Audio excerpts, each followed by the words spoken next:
oficialmente aberta a corrida eleitoral. Terminou ontem o prazo para pedidos de registro das candidaturas. Os brasileiros irão às urnas escolher presidente, governadores, senadores e deputados federais e estaduais. Hoje, no Panorama, nós vamos traçar os possíveis cenários e falar da importância do voto. Rogério é geógrafo e gosta de acompanhar a política. Está preocupado com o número de amigos que afirmam que não vão às urnas nas eleições de outubro, seja porque não se identificam com nenhum candidato ou em razão dos escândalos políticos. Rogério tem se empenhado em convencê-los a votar. Porque se a gente for acreditar que sempre que alguma coisa não dá errada, a gente deve parar, a gente estaciona a nossa vida, a gente não faz mais nada. Isso serve para a nossa vida pessoal e serve também para o panorama político que a gente vive atualmente, né? Rogério vai ganhar um aliado para mostrar a importância do voto. É a campanha do Tribunal Superior Eleitoral com o slogan: se você não escolher, alguém escolherá por você. E o futuro, as escolhas, tudo que vai ser feito no país depende da escolha desses nossos representantes. Por isso que é importante que o eleitor compareça e vote. Os números da eleição de outubro acenderam um sinal de alerta na Justiça Eleitoral. A pesquisa mais recente do Ibope, feita para a CNI, revelou que 59% dos entrevistados não têm candidato a presidente e 31% manifestaram a intenção de votar branco ou nulo. Eu acho assim que não vai mudar muita coisa, entendeu?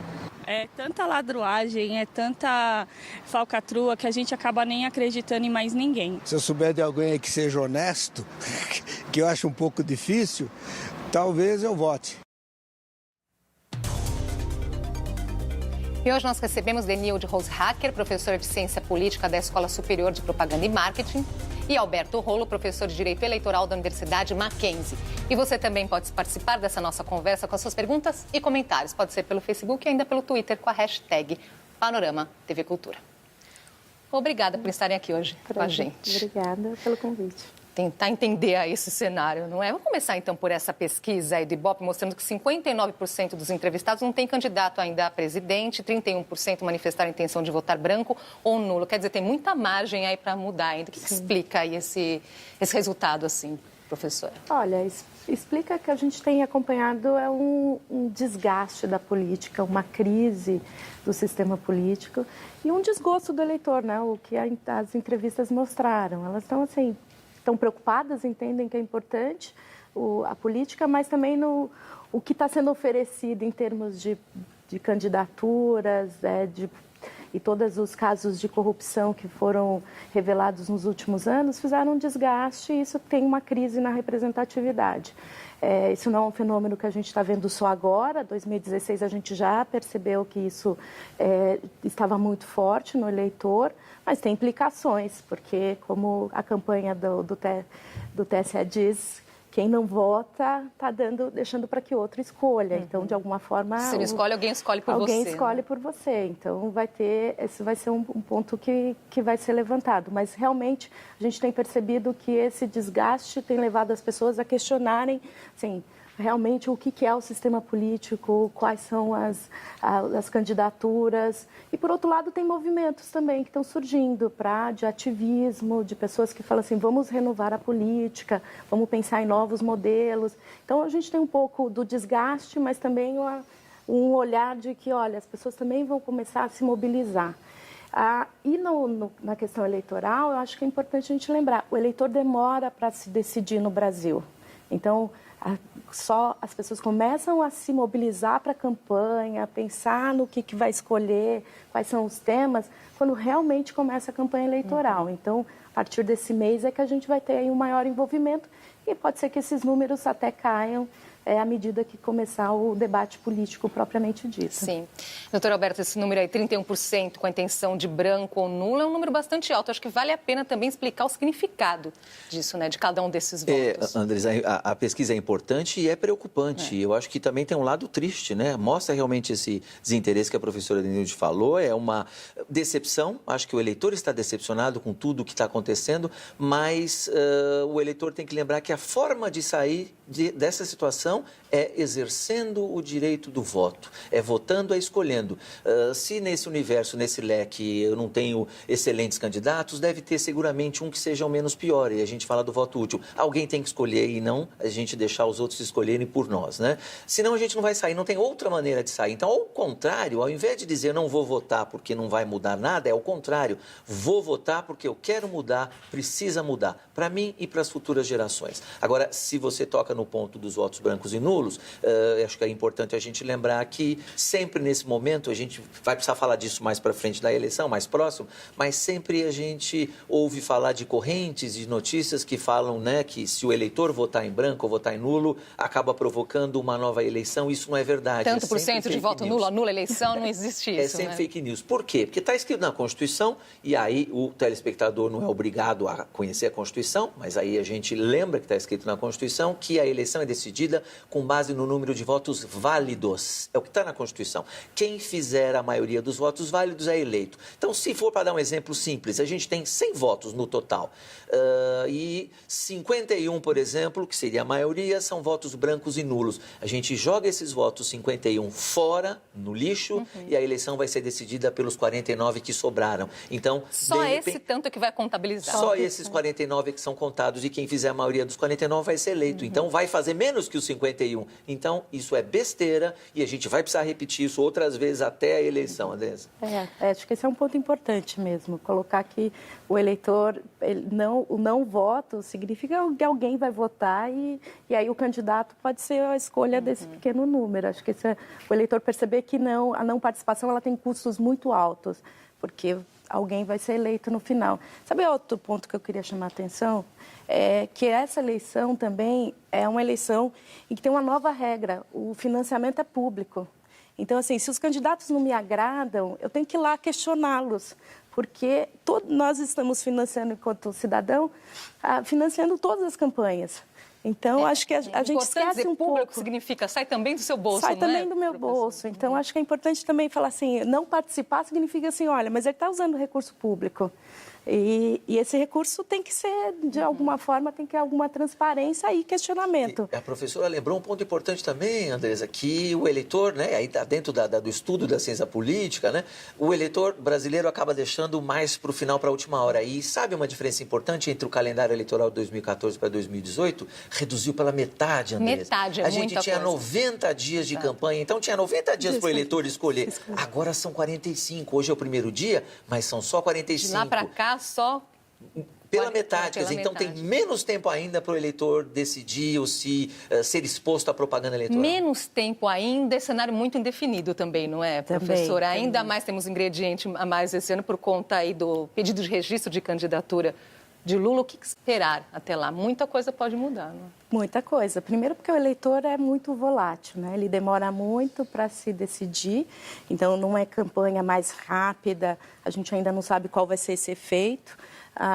Ele muda muito de posições, porque à medida que vai tendo a campanha, ele vai se acostumando com um discurso com o outro, e aí isso vai tendo alteração. Então, é normal que a gente tenha mudanças aí no patamar das pesquisas, e nós temos um número muito grande de candidatos à presidência, né? Então, se tem uma fragmentação maior também, uma das eleições com maior número de candidatos, isso faz com que também a gente tenha mais indefinições para o eleitor. Então, são vários fatores que tenha levado a essas indefinições. A campanha demorou para os candidatos se decidirem, acho que é a primeira vez que demora tanto para decidir os vices. Então, todos os processos a gente foi acompanhando e só no finalzinho que foram feitos registros. Então, tudo isso faz com que o eleitor também esteja em compasso de espera para se posicionar e saber para onde vai ou não o seu voto. Agora, doutora Alberto, do ponto de vista, a situação do Lula, do ponto de vista legal, o que vale a pena colocar aqui para esclarecer para o eleitor? Para o eleitor. É importante entender que o eleitor, o cidadão que gosta do Lula, tem todo o direito de gostar do Lula. Quem não gosta do Lula também tem todo o direito de não gostar do Lula. O TSE não vai julgar se o Lula é culpado ou inocente daqueles crimes do TRF4. Quem vai fazer isso e não vai ser esse ano, talvez não seja nem em 2019, vai ser o STJ e o STF. Então o TSE não vai dizer Lula é culpado ou Lula é inocente. O TSE vai dizer, e você colocou bem, o Lula fez o pedido de registro, o TSE vai dizer defiro ou indefiro. O Lula é ficha limpa ou o Lula é ficha suja. Só isso. hoje, e sempre lembrando que quem sancionou a lei enquanto presidente foi o próprio Lula, então se ele sancionou a lei, significa que a lei era boa. Se a lei é boa e ela tem que ser aplicada para todos, tem que ser aplicada para o Lula também. E hoje a lei diz que ele é ficha suja, ele tem condenação em segunda instância, se ele é culpado ou não, depois o STJ e o STF vão decidir, TSE não. E o que diz a lei? Quem foi condenado por órgão colegiado está inelegível por aqueles crimes. Então, o registro dele vai ser indeferido. O que está em questão agora é justamente isso. Se ele pode ou não concorrer a essas eleições. É para isso que deve ser... É isso que a Justiça Eleitoral decide. No caso de presidente, a TSE, o registro dele deve ser deferido ou deve ser indeferido. Ele é ficha limpa ou é ficha suja? Hoje, diz a lei que ele é ficha suja. E não sou eu que estou falando isso, Andresa. O ministro Fux falou que a inelegibilidade é chapada. Então, é o ministro do STF. Então, hoje, o registro vai ser indeferido. Agora, tem aquilo que a gente chama no direito de devido processo legal. Então, o devido processo legal significa começo, meio e fim. Não dá para a gente abreviar e colocar o carro na frente dos bois. Sim. A Justiça Eleitoral tem o seu tempo, tem o prazo até o dia 17 de setembro. Até lá isso vai estar resolvido. Talvez a gente consiga respostas antes. A demonstração de ontem das impugnações que começaram já ontem, logo alguma hora depois, um pouquinho depois do pedido de registro, já houve impugnações. Significa que o Ministério Público está querendo resolver isso logo e a Justiça Eleitoral vai dar sua participação para resolver isso logo. De maneira que o eleitor, que o cidadão consiga saber, posso votar, não posso votar. E a gente não fique com esse cenário indefinido.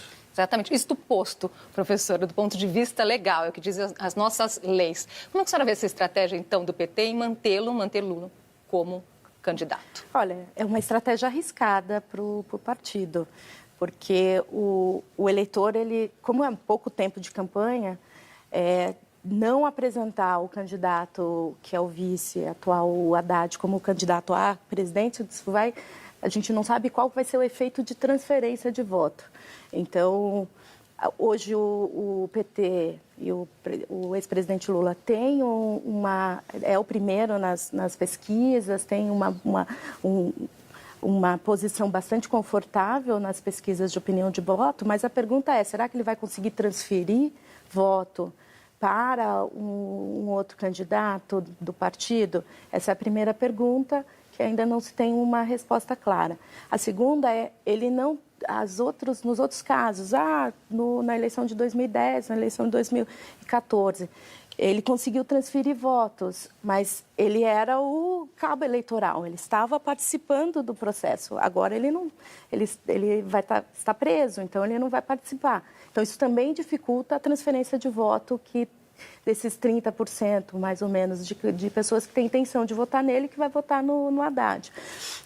Então, esse torna ainda mais indefinido o processo eleitoral, porque... E caso o PT apresente Haddad, né, como o candidato, há tempo hábil para que ele seja apresentado também para o eleitor? Olha, essa acho que é a grande questão. Não se sabe ainda exatamente se tem um tempo hábil. As análises mostram que não. Porque o eleitor, como ele vai se acostumando com a campanha, vai depender muito do tempo que for da impugnação ou não do registro. Se for logo, aí ele pode ter tempo hábil de fazer esse processo, porque aí ele é o candidato do partido, ele é o representante do Lula e pode ter o eleitor que votaria no Lula, pode já identificá-lo. Se isso for mais próximo do pleito, for lá no final do prazo 17, ele torna mais complicado esse argumento. E torna complicado o argumento ainda maior, porque o eleitor pode se sentir órfão falar assim, olha, eu fui, de certa forma, enganado. E essa é uma preocupação, inclusive, dentro do PT, de mostrar que, olha, é uma estratégia que eles acreditam que realmente o presidente Lula vai ser o candidato e o Haddad só assumiria no caso da justiça impedi-lo. Então, faz parte da narrativa, inclusive, do PT em mostrar para o eleitor que ele não está sendo enganado em apresentar um candidato diferente. Esse seria o pior cenário, não é, doutor? O eleitor justamente se sentir enganado e se sentir confuso também, não é? Que resposta que se espera nesse sentido? O que seria ideal aí para que não aconteça essa confusão? Que esperar da justiça nesse momento? Alguma maneira é essa insistência, né, em manter o Lula candidato, sabendo-se que ele está inelegível. E eu insisto, foi o ministro Fux do STF que falou que ele está inelegível. E é só ler a lei. Artigo 1º, inciso 1º, letra E. Aqueles crimes que o Lula foi condenado dizem quem foi condenado, segunda instância, órgão colegiado, está inelegível. inelegível, ponto. Agora, como o calendário foi feito dessa maneira, se fosse um calendário com mais tempo, a gente podia resolver isso antes, a coisa ficou muito em cima.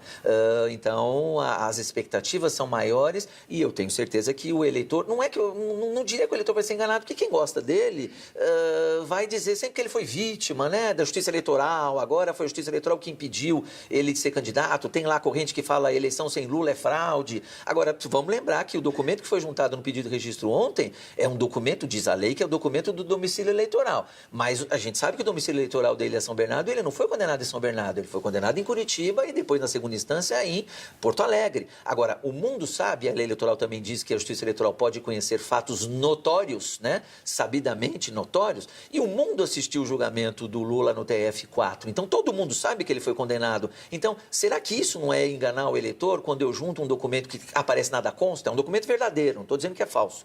Nada consta, mas nada consta em São Bernardo ou na Justiça de São Paulo. Ele foi condenado no TF4, que é da região sul. Então, primeira instância Curitiba, segunda instância Porto Alegre. Então, será que isso não é enganar o eleitor? Quer dizer, juntar um documento que não corresponde à situação jurídica correta do Lula? Então, é isso que o eleitor tem que pensar. Mas eu acho que isso, a campanha vai fazer esse papel. Acho que os outros, assim, por enquanto, a campanha ainda não teve nenhum candidato que tratar dessa questão, porque ela é uma questão delicada, envolve aí muitas questões ideológicas e posicionamento, mas em alguma medida, durante o processo eleitoral, acho que vai haver até um questionamento sobre esse tipo de conduta para deixar para o eleitor as opções. Então, acho que, de certa forma, a lógica política, a gente vai ter esse debate. Na prática, professora, prática, quem que se propõe aí a governar? É Lula ou Haddad? Que leitura que o eleitor vai fazer nesse sentido? Eu acho que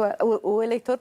Sim, o eleitor bem informado já sabe que é o Haddad. O eleitor que ainda está nesse processo mais distante do processo político, acho que ele ainda acredita que pode ser o candidato, que o ex-presidente Lula... E na prática? Na prática, hoje, a campanha é o Haddad que está fazendo a campanha. Tem as limitações jurídicas, porque ele também não pode se apresentar como candidato. Então, por exemplo, em debates não vai ter participação, porque ele é o vice. Então, e eles têm uma situação muito sui generis, porque acho que nem eles lidaram com isso. É um candidato que, de fato, está fazendo campanha, a agenda dele é a agenda de campanha, mas ele não se apresenta como candidato. E ele tem uma vice, que também, então você tem dois vices numa mesma candidatura, é uma situação muito sui generis. Acho que isso também, o sistema político também está tentando entender como vai proceder. Mas as campanhas trabalham e têm trabalhado com o cenário de que o Lula vai ser impugnado e que o Haddad vai assumir e aí há uma expectativa de que esse processo não se prolongue muito, para não deixar o eleitor nesse vazio, para não deixar nenhuma dúvida sobre o processo eleitoral brasileiro. A gente esquece que a gente também está no mundo, né? O mundo está olhando para nós. Nós somos uma democracia importante, com um processo econômico importante no mundo. Então, a gente fica olhando para a nossa eleição e achando que o resto do mundo não está nos observando. E estão também. Então, acho que também tem uma necessidade aí de dar uma resposta, não só interna, mas também internacional, de que as regras estão sendo conduzidas. Vamos fazer uma pausinha aqui nessa nossa conversa e a gente volta já.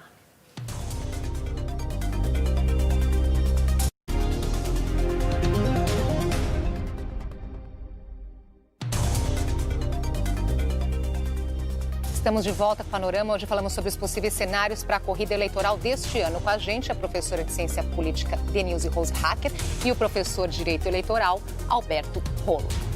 Professor, olhando para as últimas eleições, falando aí, né, da mesma forma, presidente, governador, como é esse ano, então foi 2014. Sim. Qual que é a principal? O que difere uma da outra, especialmente? Olha, em termos de... A gente tem várias regras novas, né? Então isso tem influenciado aí no debate eleitoral. Do ponto de vista de amplitude, agora na eleição para o Senado são 2 candidatos, a gente tem uma discussão sobre a renovação ou não do Congresso, então...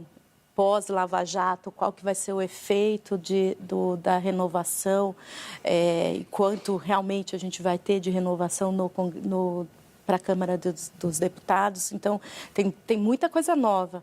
Acho que o efeito pós-Lava Jato, a crise econômica, as novas regras eleitorais, principalmente apontaria aí o financiamento público de campanha, você já não tem mais tanto recurso, o tempo de campanha, o papel da internet.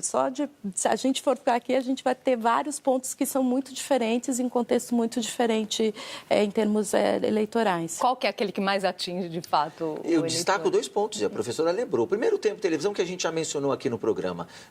Esse menor tempo de televisão, e eu acho que dificulta o eleitor renovar, escolher outras pessoas, porque ele tem menos tempo para ver a propaganda eleitoral. Então, esse é um ponto, eu acho que importante. E o segundo ponto é, sinceramente, o problema do financiamento de pessoa jurídica, né? Quer dizer, então foi proibido o financiamento de pessoa jurídica, então aqueles rios de dinheiro, aquelas toneladas, né? Aqueles tijolos de dinheiro de construtoras e outras empresas não existem mais. Então tem menos dinheiro para a campanha. Vamos ver como os candidatos vão se virar. Só para ter uma ideia, um dado bem objetivo, em 2014, cada candidato que foi para o segundo turno, a Dilma e o Aécio, gastou mais ou menos, isso do Caixa 1, hein? Vamos falar do Caixa 1. Gastou mais ou menos 350 milhões de reais cada um, o que dá 700 milhões de reais em 2014 de Caixa 1, fora um monte de coisa da Lava Jato. Quanto é que cada candidato pode gastar hoje, Andresa? A lei limita o valor a 70 milhões. Então, nós reduzimos de 350 para 70. Agora, naquela época, o dinheiro era desviado, era roubado. Hoje, os 70 milhões são dinheiro público, né, professora? Que eu acho que talvez fosse melhor utilizado em saúde, educação, segurança pública, né? Deixa o privado, deixa o eleitor, deixa o telespectador doar os seus 50 reais, aquilo que ele puder, porque é dinheiro dele. Se ele acredita no candidato, ele vai lá e doa, ao invés de tirar dinheiro público que faz falta em tantas outras áreas para dar para campanhas eleitorais. Então, por isso que eu insisto que acho que é por isso que ela é uma eleição muito importante. Assim, diferente de 2014, agora a gente tem um papel quanto cidadão de cobrar, porque é dinheiro que poderia estar indo para outras áreas importantes do governo e do Estado. Agora, falando um pouquinho dos arranjos que nós estamos vendo aí, não é, professora? As alianças, o que dizer das alianças? Algumas um tanto duvidosas, não? Assim, acho que aí é um questionamento, assim, qual é o papel dessas alianças? Importante a gente colocar isso. O Brasil, a gente tem a tradição de que você precisa de alianças para governar. Então, o que a gente chama de presidencialismo de coalizão, né? O presidente não consegue fazer muitas das suas agendas se não tiver uma maioria no Congresso. Então, essas alianças servem um pouco para dar já essa margem depois, quando o candidato é eleito. Mas esse ano o que a gente viu é que, primeiro, teve muita dificuldade de fechar as alianças. Eu acho que esse é um ponto. E quando elas fecharam, algumas delas mostram que tem uma diferença no debate. O eleitor está querendo algo novo. Está querendo uma renovação, as pesquisas mostram isso. Mas o sistema político quer preservação, quer se continuar tendo e fazendo do mesmo jeito, no fundo isso. Então, grande parte dessas alianças, elas mostraram isso, uma preocupação muito grande em manter o status quo, manter as coisas como elas estão, sem grandes mudanças. Agora, se elas vão ser efetivas eleitoralmente é outra questão, porque esse eleitor não está tão predisposto a aceitar esses arranjos tradicionais. Professora, você falou um ponto importante aí, que é a renovação. Os eleitores usam muito essa palavra, né? Importante é a renovação. Então, vale aí que a grande chance aí dessa renovação também está aí nos cargos do Legislativo, não é, doutor Alberto? As pessoas estão se dando conta também da importância de escolher aí bem os seus candidatos. Lembrando aí, falamos bastante no primeiro bloco da questão dos candidatos à presidência, mas nós temos o governador esse ano e, fora isso, os cargos ali de senadores, são 2, escolhi 2 senadores esse ano, deputados federais e estaduais. Então, com certeza. Isso é uma reclamação de quem são os candidatos nessas eleições do Legislativo, é que o eleitor normalmente só presta atenção no Executivo, nesse caso aqui, presidente e governador. Agora, é importante lembrar que quem faz as leis, a gente reclama, a vida está difícil, a lei é ruim, a lei da ficha limpa, as regras eleitorais são ruins, o direito do consumidor é ruim, ou sei lá o quê. Quem faz as leis? São os nossos deputados, se a gente falar em normas federais, os deputados federais e os senadores. Então, no caso do Estado, os deputados estaduais, é muito importante quem nós vamos escolher, sim. Porque o presidente vai governar, o governador vai governar,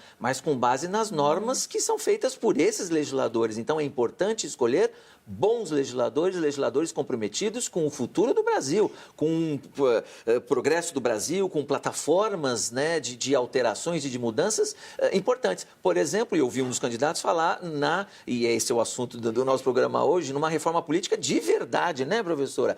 Talvez um voto distrital, talvez, de repente, um modelo diferente de financiamento que não seja só público, ou 90% público. Então, esses legisladores que assumirem esse compromisso merecem atenção. Falar legisladores de assumir o compromisso, aproveitar e pedir a opinião de você também sobre esse assunto da Assembleia Legislativa aqui de São Paulo, não é? Todos aí, deputados estaduais em corrida eleitoral, muitos em busca aí da reeleição. Então, eles decidiram o quê? São 2 sessões por semana, passaram para uma sessão só, não é? Que tal isso? Será que uma boa decisão aí do eleitor não seria também olhar para esse tipo de decisão, professor? Não, olhar para esse tipo de decisão e olhar para o funcionamento da casa. As assembleias estaduais, elas são quase relegadas, assim, a gente quase nem sabe o que eles fazem no dia a dia. Acho que ninguém nem se percebeu se eles trabalhavam tinham 2 sessões, passaram a ter uma, e aí a pergunta é: ok? E mudou alguma coisa? Porque realmente se conhece pouco o trabalho das assembleias estaduais. Não só de São Paulo, acho que a de São Paulo é bastante ativa, inclusive, mas em outros estados é muito pouco ativa. Porque a gente concentra muito nos candidatos majoritários, que é o presidente, o governador, e olha pouco para o legislativo. E a qualidade desses candidatos também é uma questão importante. Os partidos lançam muitos candidatos para conseguir preencher as vagas, mas a qualidade nem sempre é realmente pessoas que saibam o que elas vão fazer. A gente tem experiência de depois fazer entrevista com deputados eleitos e eles saberem pouco qual que é o funcionamento da própria casa, deles. O que é o trabalho, o que eles vão fazer. Então, acho que isso é algo importante também para o eleitor se perguntar o que faz um deputado estadual, o que exatamente faz um deputado federal. E não dá para dizer hoje que o eleitor não tem ferramentas de busca de pesquisa. A essa informação, a televisão faz isso, faz esse papel, o rádio faz esse papel e hoje a internet também. Você tem informação de qualquer um na internet. Vamos olhar se o nosso senador compareceu em todas as sessões, se o nosso deputado federal, quantos projetos de lei ele propôs e aprovou. Vamos saber se ele é um deputado ativo, se é um deputado atuante. Então, chegando ao final, antes do recadinho aí final para o eleitor, vou ler aqui alguns comentários. O Emerson Tirabassi, ele diz: os candidatos têm que conhecer mais a realidade para mudá-la, sem demagogia. A Eliane Ferreira, ela fala: é certo que votar em branco é jogar fora seu direito. Sendo assim, do meu ponto de vista, escolho o menos pior, ela diz assim. O Ednei de Souza: é preciso exercer o direito ao voto, mas com a responsabilidade de não ser enganado também por pesquisas, é a opinião dele. Recadinho final, rapidamente, professor. Olha, eu acho que vai ser uma eleição com muitos altos e baixos e que o eleitor tem que estar atento aí para acompanhar durante esse processo para a melhor escolha. Recadinho final: vamos trabalhar para fazer uma eleição exitosa, com sucesso, escolher o melhor ou menos pior, mas respeitando a ideia do outro também. Todos nós somos brasileiros, a democracia é grande, a gente tem que respeitar o outro. E torcer e trabalhar e fazer o melhor possível para que os nossos candidatos eleitos sejam os melhores. Muito bem, agradeço a participação de vocês aqui hoje, até uma próxima oportunidade. Eu também preciso dar meu recadinho final, que hoje é o dia do filósofo e o Jornal da Cultura reunir na bancada. Conseguiu reunir na bancada 2 grandes nomes da filosofia do Brasil, Leandro Carnal e Mário Sérgio Cortella. Então, hoje, no Jornal da Cultura, às 9h15 da noite, não perca. E nós voltamos amanhã. Obrigada pela sua companhia. Até lá.